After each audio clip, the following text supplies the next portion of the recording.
can request someone? Yes, sir. Because today we will to learn about speech act. Because itu adalah bagian dari speech act. So what is a speech act?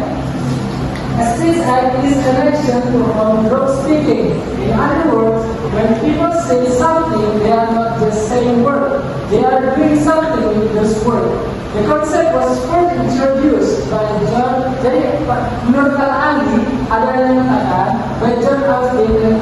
The concept was first introduced and later developed by John Searle in the field of pragmatic. Jadi speech act ini adalah kata yang dilontarkan dengan aksi. Misalnya, contohnya, Mom said the devil is still dirty.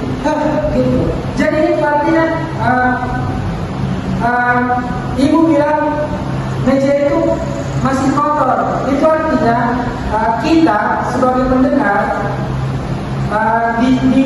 diartikan untuk membersihkan meja itu. Itulah speech act. Kita mengungkapkan sesuatu, tetapi ada arti di belakangnya untuk melakukan sesuatu. Gitu. And next,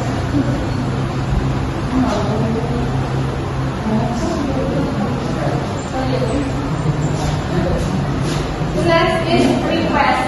A request is when the speaker asks someone to do something. Kita menggunakan verbs like can, could, would, and will, and polite expression like please, do you mind, seperti itu. In example, could you open the window? Artinya, bisakah kamu membukakan jendela itu?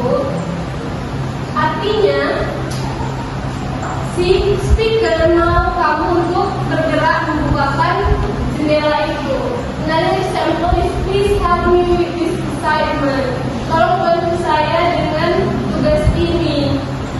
Si speaker mau